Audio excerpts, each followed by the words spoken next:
If your Verizon order is on hold, it means the fulfillment process is paused, not canceled.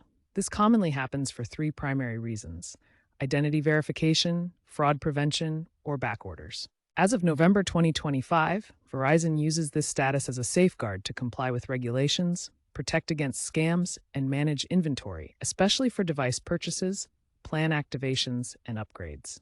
You'll usually receive an email or app notification specifying the reason.